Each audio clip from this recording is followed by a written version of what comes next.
કાર્યકર્તા હોય એ રીતે આવા પ્રાંત ઓફિસરને દિયોદરમાં રહેવાનો લોકશાહી માટે અધિકાર નથી। જેમને ચૂંટણી અધિકારી તરીકે દિયોદર તાલુકા પંચાયતની ચૂંટણીમાં કોંગ્રેસના 12 સભ્યોની બહુમતી હોવાથી અમારા સભ્યો 10:30 વાગે સભાગૃહમાં પોતાનું સ્થાન લીધું। ત્યારે 11 વાગ્યા સુધી ચૂંટણી અધિકારી ના આવ્યા। ત્યારે અમે એમનો ટેલિફોનિક સંપર્ક કર્યો કે માન્ય પ્રાંત ઓફિસર સાહેબ, હજી સુધી તમે તાલુકા પંચાયતની અંદર ચૂંટણી અધિકારી છો, પ્રમુખ ઉપપ્રમુખની ચૂંટણી કરવાની છે, તમે કેમ નથી આવ્યા? ત્યારે એમણે મૌખિક એવો જવાબ આપ્યો કે મારી ગાડીને પંચર થયું છે અને 12માં 5 મિનિટ બાકી હતા ત્યારે તેઓ તાલુકા પંચાયતની અંદર પ્રવેશ કરે છે। ભારતીય જનતા પાર્ટીના 10 સભ્યો અને અમારા તાલુકા પંચાયતના કોંગ્રેસ પક્ષના ચૂંટાયેલા 12 સભ્યો એ સભાગૃહની અંદર પોતાનું સ્થાન લે છે।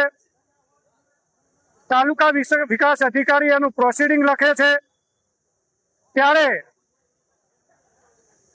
ચૂંટણી અધિકારી, જેમની અમને પહેલેથી શંકા હતી કે તેઓ આ નિષ્પક્ષ ચૂંટણી કરવા નથી માંગતા, ત્યારે અંદર ભારતીય જનતા પાર્ટીના 2 સભ્યો ઓન રેકોર્ડ છે, શક્તિદાન બારોટ અને ઉજાભાઈ પટેલ, એ બંને અંદર ઝઘડે છે। બંને ભારતીય જનતા પાર્ટીના સભ્યો ઝઘડે છે।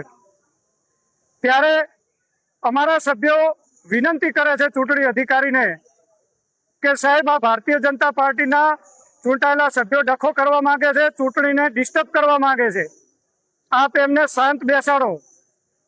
પરંતુ ચૂંટણી અધિકારી અમારા કોઈ પણ સભ્યની વાત સાંભળતા નથી અને ભારતીય જનતા પાર્ટી જે એમને જે લખીને આપ્યું હતું એ પ્રમાણે એમની ભૂમિકા નિભાવે છે।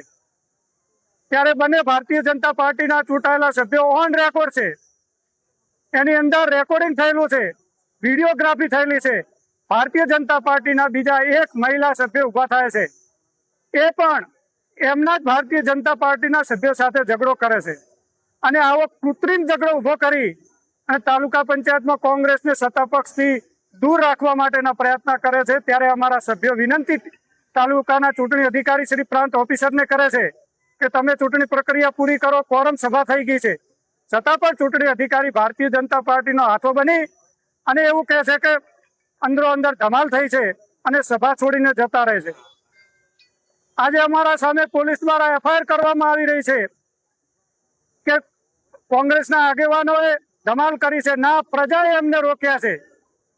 મારે પ્રજા ઉભી હતી, એમણે વિનંતી કરી કે સાહેબ ચૂંટણી કરો, પરંતુ ચૂંટણી અધિકારી શ્રી એમના ફરજમાંથી વિમુખ થયા છે। અમે આજે પણ ધરણા ઉપર બેઠા છીએ, અમારા 12 સભ્યો હજી પણ સભાગૃહની અંદર બેઠા છે। અમારા એક તાલુકા પંચાયતના સભ્યશ્રીની ડિલિવરીનો પ્રસંગ છે, 27 તારીખે એમને ડિલિવરીની આપેલી છે ડોક્ટરે, ગાયનિક ડોક્ટરે। જાણી બુજીને ભારતીય જનતા પાર્ટીની સરકારના કહેવાથી આવા અધિકારીઓ હાથા બની રહ્યા છે। ત્યારે હજી પણ અમે વહીવટી તંત્રને વિનંતી કરીએ છીએ કે અમારે કાયદો હાથમાં નથી લેવો, ચૂંટણી પ્રક્રિયા કરાવો। જ્યાં સુધી તમે ચૂંટણી પ્રક્રિયા નહીં કરાવો ત્યાં સુધી અમારા સભ્યો અને અમારા કાર્યકર્તાઓ અને દિયોદરની જનતા અહીં બેસી રહેવાની છે। હું મારા સોશિયલ મીડિયાના માધ્યમથી વિનંતી કરું છું કે આવી તાનાશાહી ના કરો। પ્રજાએ તમને જનાદેશ નથી આપ્યો, જનાદેશનું ગળું ન ઘૂંટો અને જો તમે જનાદેશનું ગળું ઘૂંટશો તો પ્રજા તમને માફ નહીં કરે। આવા ચૂંટણી અધિકારી નિષ્પક્ષ ચૂંટણી નહીં કરે। ફરીથી હું મારા સોશિયલ મીડિયાના માધ્યમથી કહું છું કે તટસ્થ અધિકારીને ચૂંટણી પ્રક્રિયામાં ભાગ લેવામાં આવે। આવા અધિકારીઓ ભાજપના ઈશારે કામ કરતા હોય છે। હજી પણ હું વિનંતી કરું છું પોલીસ તંત્રને કે અમે ગાંધી ચિંધ્યા માર્ગે અમારું આંદોલન કરી રહ્યા છીએ, ત્યારે દિયોદર તાલુકાની જનતા વધુમાં વધુ સંખ્યામાં દિયોદર તાલુકા પંચાયત કચેરી ખાતે ઉપસ્થિત રહે।